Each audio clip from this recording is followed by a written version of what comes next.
यशोदानंदन ब्रज जन रंजन यशोदा यशोदानंदन ब्रज जन रंजन यशोदा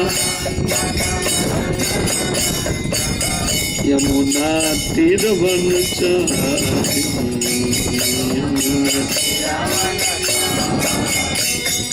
जय राधा माधव कुंज बिहारी गोपी जन वल्लभ गिरिवर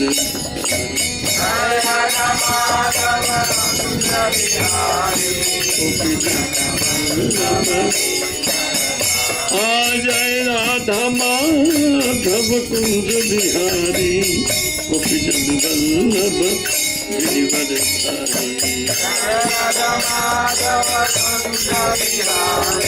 गोपी जन वल्लभ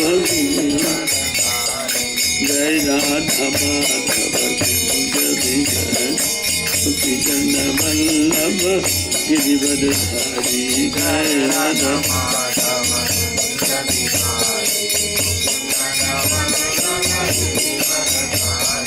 जय राधा मदन मोहन जय राधा मदन मोहन जय राधा मदन मोहन राधे जय राधा मदन मोहन जय राधा मदन मोहन जय राधा मदन मोहन जय राधा मदन मोहन जय राधा मदन मोहन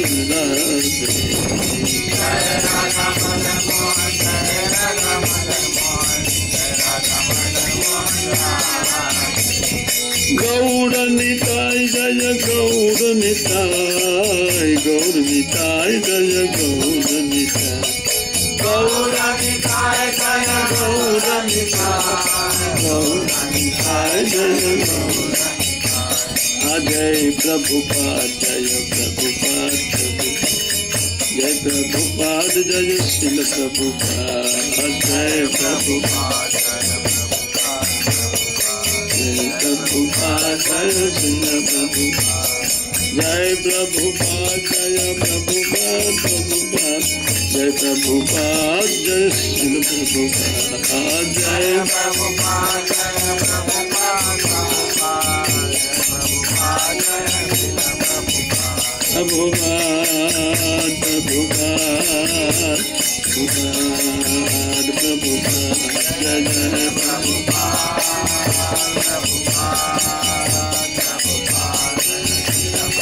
निताय गौर हरि बोल हरि बोल हरि बोल हरि बोल निताय गौर हरि बोल हरि बोल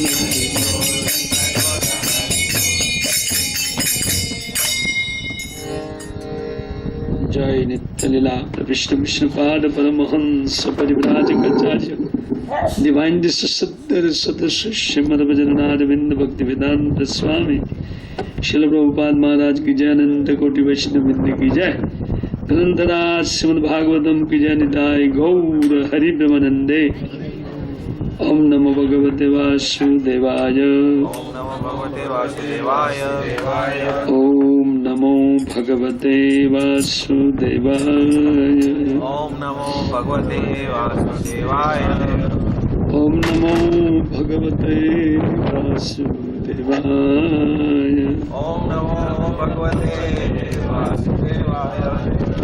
नारायणं नमस्कृत्य नरं चैव नरोत्तमं देवीं सरस्वतीं व्यासं ततो जयं वीरये नष्टप्रायेषु भद्रेषु नित्यं भागवत सेवया भगवतीरुत्तम श्लोके भक्तिर्भवति नैष्ठिकी श्रीमद् भागवतम प्रथम स्कंद अध्याय 7 श्लोक संख्या 12 परीक्षित अथ राजर्षि जन्म कर्म विलापनम संस्थाम च पांडुपुत्राणाम वक्षे कृष्ण कथोदयम् परीक्षितो अथ राजर्षि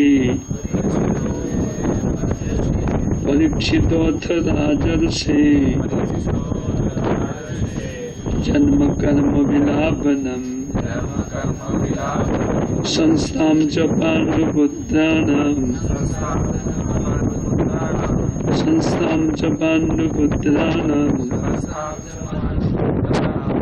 वक्षे कृष्ण कथोदयम्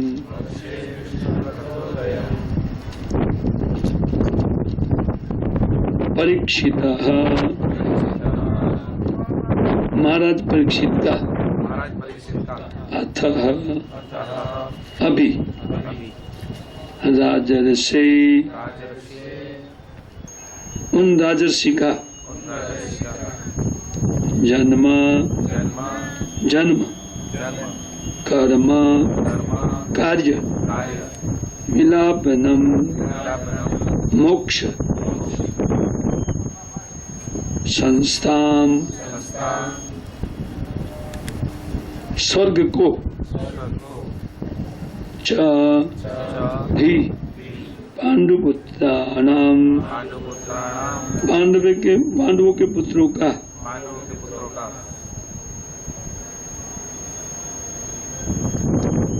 वक्षे कहूँगा कृष्ण कथोदयम् जहाँ से कृष्ण कथा का उदय होता है। अनुवाद इस प्रकार है, श्री शुद्ध गोस्वामी बात कहते हैं कि महाराज परीक्षित का जन्म कर्म और उनका मोक्ष उनकी मृत्यु ये सब अद्भुत है और उनके साथ में पांडवों के उन 5 पुत्र उन पांडवगण का स्वर्ग आरोहण कहूंगा जिससे कृष्ण कथा का उदय होता है। अमज्ञानतिमिरन्धस्य ज्ञानाञ्जन शलाकया चक्षुरुन्मिलितं येन तस्मै श्री गुरुवे नमः।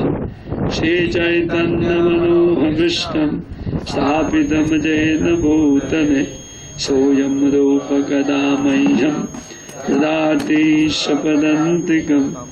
वन्देऽहं श्रीगुरुं श्रीयुतपदकमलं श्रीगुरून् वैष्णवञ्च श्रीरूपं साग्रजातं सहगण रघुनाथान्वितं तं सजीवं साद्वैतं सावधूतं परिजनसहितं कृष्ण चैतन्यदेव श्री राधा कृष्ण पादान् सहगण ललिता शिवशाखनवितंश्च मुखं करोति वाचालं पङ्गुं लङ्घयते गिरिं यत्कृपातमहं वन्दे परमानन्दमाधवं। जयितं सुरतपङ्गौ मम मन्दमते गति मत्सर्वस्वपदाम्भोजो श्रीराधामदनमो वाञ्छाकल्पतरुभ्यश्च कृपा सिन्धुभ्यैव च पतितानां पावनेभ्यो वैष्णवेभ्यो नमो नमः। श्री कृष्ण चैतन्य प्रभु नित्यानंद श्री अद्वैत गदाधर शिवासादि श्री गौर भक्तवृंद। हरे कृष्णा कृष्णा कृष्णा हरे हरे राम राम राम हरे। नमो विष्णुपादाय कृष्णपृष्ठाय भूतले श्रीमते भक्तिवेदांत स्वामिनिति नामिने। नमस्ते सरस्वती देवे गौरवाणी प्रचारिणे निर्विशेष शून्यवादी प्रश्नतारिणे। परीक्षितो अथः राजर्षिर्जन्म कर्म विलापनम संस्थाम च पांडुपुत्राणम भक्षे कृष्ण कथोदयम। तो इस प्रथम स्कंद के 7वें अध्याय के 12वें श्लोक में शुद्ध गोस्वामी पाद एक दूसरे विषय को बताने के लिए जा रहे हैं, इसलिए अथ शब्द का प्रयोग हुआ है। परीक्षितो अथ, अथ जहाँ आता है संस्कृत में, उसका एक दूसरी बात वो कह रहे हैं। अथ अब अभी मैं एक दूसरे विषय पर जा रहा हूं, तब अथ शब्द लगता है संस्कृत में।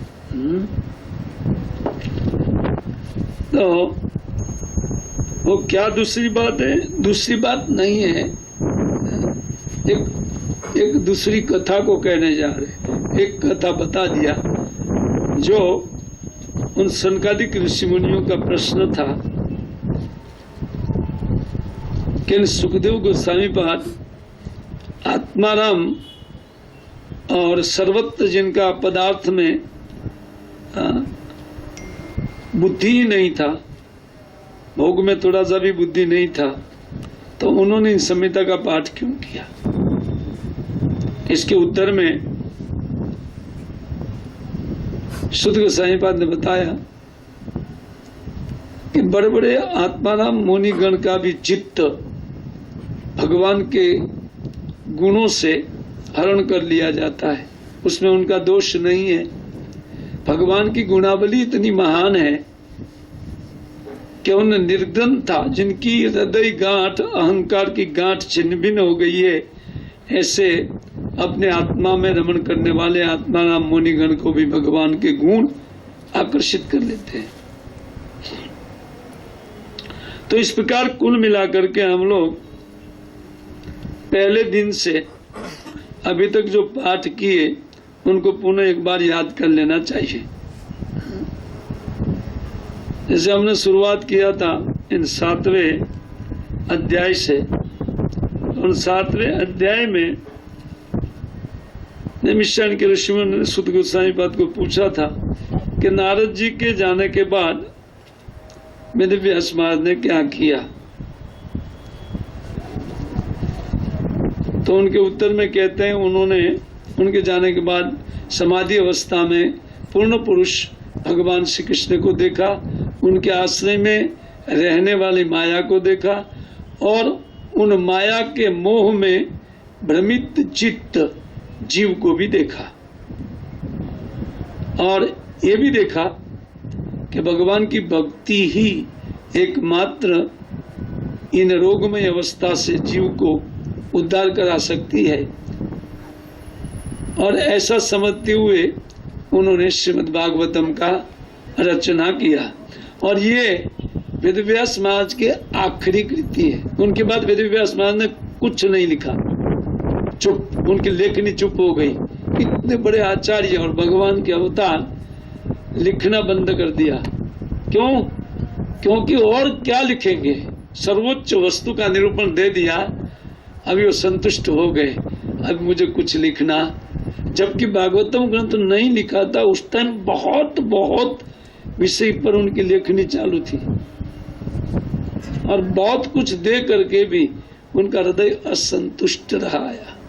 उन्होंने सोचा कि मैंने अभी जो चाहिए वो नहीं दिया, उन जीवों के सर्वोपरि उपाय मैंने नहीं बताया। उनके हृदय में ये सोच थी, इसलिए वो दुखी थे।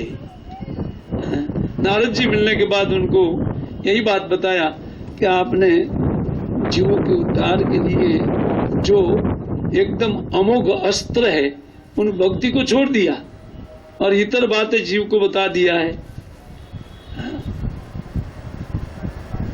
तो ऐसा ही है जैसे किसी को दौड़ना है और फिर उनको स्टॉप मिल जाए, उनको ढाल मिल जाए तो और तेजी से दौड़ेगा। तो आपने तो इस प्रकार कार्य कर दिया। इसलिए आप उन भगवान की कथाओं को निरूपण कीजिए और वो हरि कथा ही उन मायाबद्ध जीव, उन माया के द्वारा जिनका चित्त अत्यंत उद्विग्न होकर के आकृष्ट है, उन माया में जो लिप्त चित्त है वो मानेगा नहीं। दूसरा यम नियम ध्यान धारणा इत्यादि कोई भी उपाय से वो विराम नहीं हो सकता जितना भगवत भक्ति के द्वारा हो सकता है। तब वेदव्यास महाराज ने इस अंतिम कृति का संकलन किया। तो कितना महान ग्रंथ होगा जो वेदव्यास महाराज ने अपनी अंतिम चरम सीमा रूप जिस ग्रंथ को लिखा है। तो उनका श्रोता भी, वक्ता भी ऐसा होना चाहिए ना। तो वक्ता कैसा है? तो बोले वक्ता बिल्कुल निरपेक्ष, जिनको कुछ चाहिए नहीं था ऐसा वक्ता। तो वक्ता भी महान, उनका वर्णन किया। उन आत्माराम करके इनका वर्णन कर रहे हैं। तो अपने आत्मा में रमण करने वाले व्यक्ति भी इस संहिता को पढ़े। उसका अर्थ जो वेदव्यास महाराज ने जो कृति लिखा वो कृति सर्वोपरि है, उससे आगे और लिखने के लिए कोई शब्द नहीं है। जहां साधु पुरुष का लेखनी विराम होता है वहीं पर देखना चाहिए कि वो केवल भगवत गुण में विरमित होती है। भगवान की गुणावली गा करके उनके शब्द विरमित हो जाते हैं, विराम को प्राप्त होते हैं। क्यों? क्योंकि वो ही चरम सीमा है। जितनी भी जानने योग्य बातें हैं उनमें सबसे जानने योग्य जीव के लिए हरि कथा है। क्योंकि जिन कथाओं में भगवान का वर्णन हुआ है वो कथाएं जीव के हृदय को स्वाभाविक आकृष्ट कर लेगी और वो माया से बाहर निकालेगी।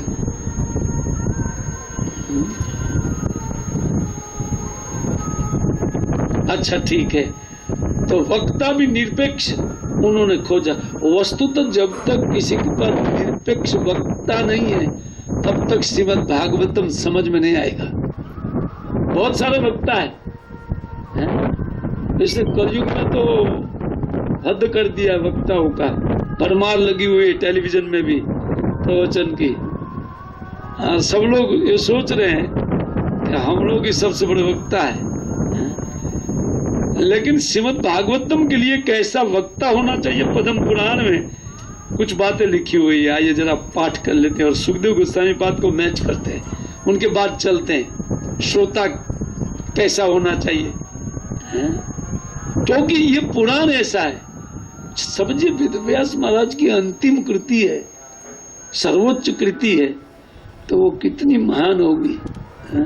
इसीलिए उनके वक्ता भी ऐसा महान। पद्म पुराण में बताया गया है कि विरक्तो वैष्णवो विप्रो वेद शास्त्र विशारद कृत विशुद्ध कृत और दर्शनांत कुशलो धीरो वक्ता कार्यो अति निष्प्रिय। बहुत सुंदर बात बता रहे। कहते हैं वक्ता को सबसे पहले वैष्णव होना। अगर वो वैष्णव नहीं है, वैष्णव का अर्थ विष्णु का, अगर वो भक्त नहीं है उनको वक्ता का अधिकार, भागवतम के वक्तव्य का अधिकार उनको नहीं देना या उनके मुख से सुनना ही नहीं चाहिए। साफ मना कर रहे हैं, साफ पद्म पुराण मना करता है। मुक्त कहते हैं। हाँ, और वैष्णव भी कैसा होना चाहिए? बोलते विरक्त होना चाहिए। विरक्त वैष्णव जिनकी मति भोगों में कभी नहीं है। वैष्णव भी वो जो नवसिखे भगत होते हैं, विष्णु के हो गए, उनको वैष्णव बोलते हैं, लेकिन हृदय से उन भोग की स्पृहा नहीं गई है, इसे कहते विरक्तो। दूसरे अर्थ में वो उन भागवत के पोथी पर आया हुआ पैसा भी अपने जेब में नहीं डालेगा। और हम लोग तो देखते हैं कि भागवत पाठ से पहले वे लोग तय कर लेते हैं कि इतना पैसा लेंगे। तो ये वस्तुतः ठीक नहीं, उचित नहीं। कहते हैं और विप्र वो ब्राह्मण होना चाहिए। अच्छा, कहते हैं कि वेद शास्त्र विशुद्धिकृत, जिनकी बुद्धि इतनी पावरफुल है कि जहां वेद और शास्त्र में परस्पर विरोधी बातें आती है, एक दूसरे को काटने वाली बातें भी होती है शास्त्र में, बोले विशुद्धिकृतम, उनको विशुद्ध करके जो श्रोता को बताते हैं। ऐसा क्यों बोला गया? परस्पर विरोधी बातें उनको सलटा करके जो श्रोता को दे, इनको कहते विशारद वक्ता, कहते वेद शास्त्र विशुद्धिकृत। तो ऐसा। और दूसरा कहते हैं दृष्टांत कुशलो, जहां पर जो जरूरत है वहीं पर दृष्टांत दे करके बात को खोलने वाले हैं, क्योंकि भागवतम अत्यंत गूढ़, एकदम रहस्यमय है। उनको उनके रहस्य को खोलने के लिए दृष्टांत का आवश्यकता होता है, लेकिन वो दृष्टांत भी शास्त्र से होना चाहिए। तो ऐसा दृष्टांत कुशल व्यक्ति, कुशल का वो शास्त्र से ही दृष्टांत लेने वाले। और धीर, धीर का अर्थ गंभीर व्यक्ति। धीर का अर्थ होता है कि जो मृत्यु से भी घबराता नहीं है, उनको धीर बोलते हैं। भगवद गीता में बताया गया है, धीरस्तत्र न मुह्यति। धीर व्यक्ति वो है जिनको मोह पकड़ता नहीं है, इनको धीर बोलते हैं। तो उनको धीर होना चाहिए। और कहते हैं कि इस प्रकार के वक्ता को कहते हैं अति निष्प्रिय। और एक बार कहते हैं कि वो अति निष्प्रिय नहीं, अति निष्प्रिय। उनको केवल भगवान की भक्ति के अलावा, अपनी हृदय शुद्धि के अलावा भागवतम से उनको कुछ नहीं चाहिए।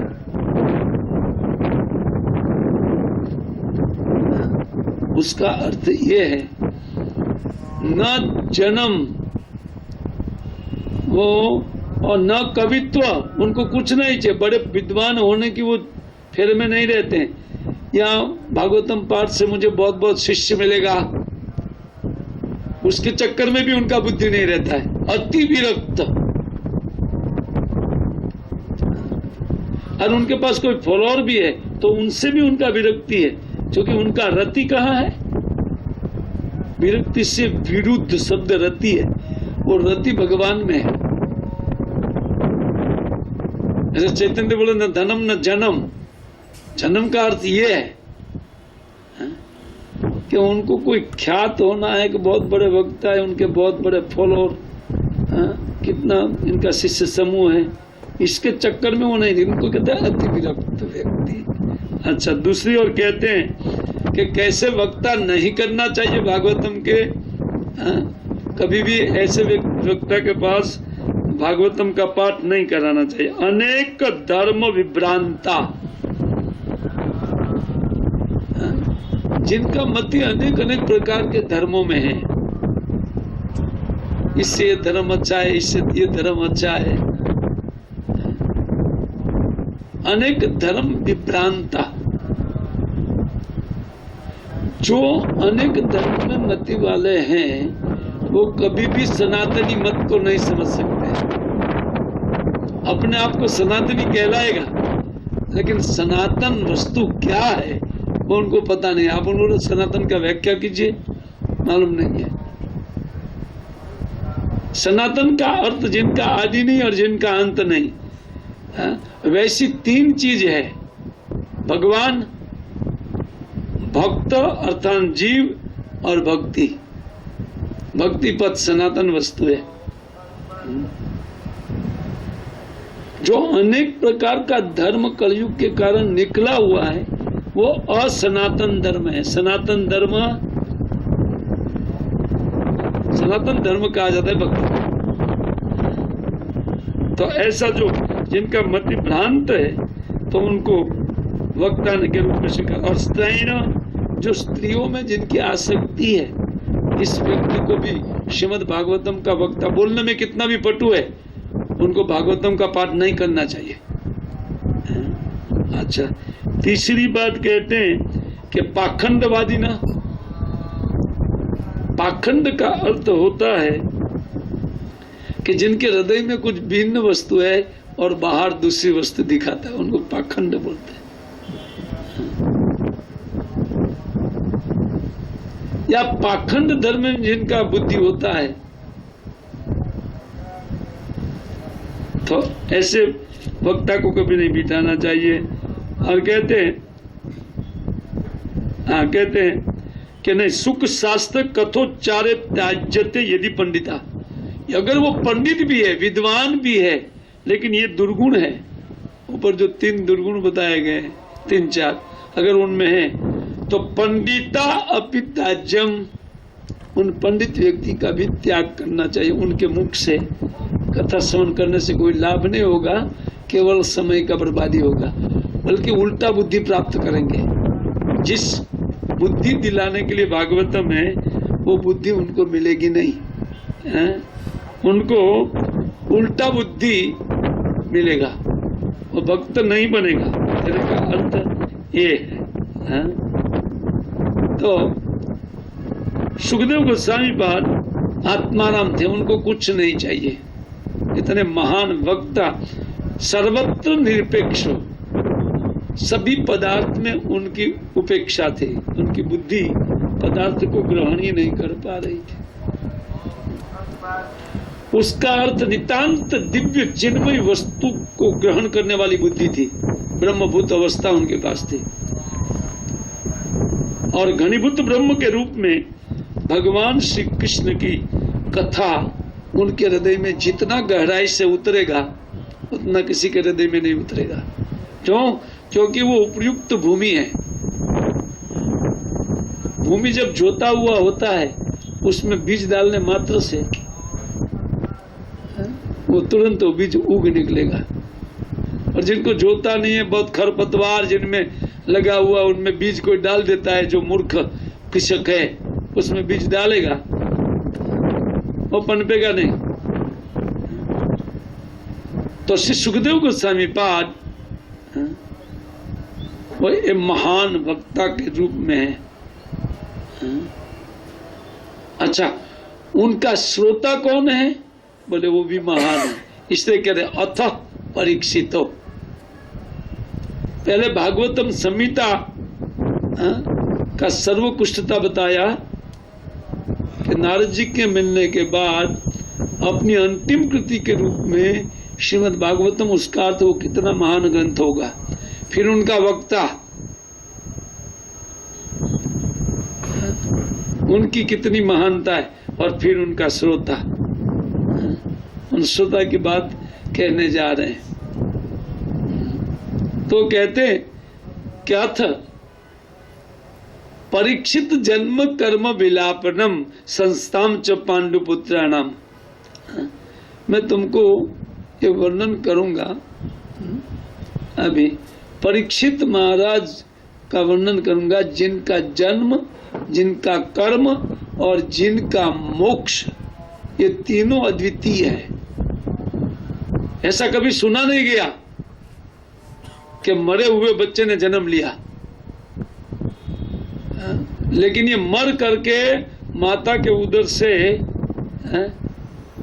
वो मृत्यु प्राप्त हो गया माता के उदर में, उनके बाद में वो जी गए। शुद्ध गोस्वामी पाद कहते हैं कि उनके साथ में पांडवों का स्वर्ग आरोहण बताऊंगा कि कैसे वो स्वर्ग प्राप्त किए। संस्थाम च का अर्थ अपनी गति को प्राप्त किए। उनको स्वर्ग भी लिखा है, स्वर्ग आरोहण ऐसा लिखा है। तो वस्तु तो वो लोग स्वर्ग में नहीं गए, वैकुंठ गए। वैकुंठ को भी स्वर्ग कहा जाता है कभी कभी, आचार्य लोग अपने टीका में लिखते हैं। तो और इसी से कहते हैं कि कृष्ण कथा का उदय होता है, और सार वस्तु कृष्ण कथा है जीव के लिए। हम लोग 2-3 दिन के प्रवचन में जो सुने 4-5 दिन से, तो सार वस्तु इन भव रोग के उपाय के रूप में निदान किया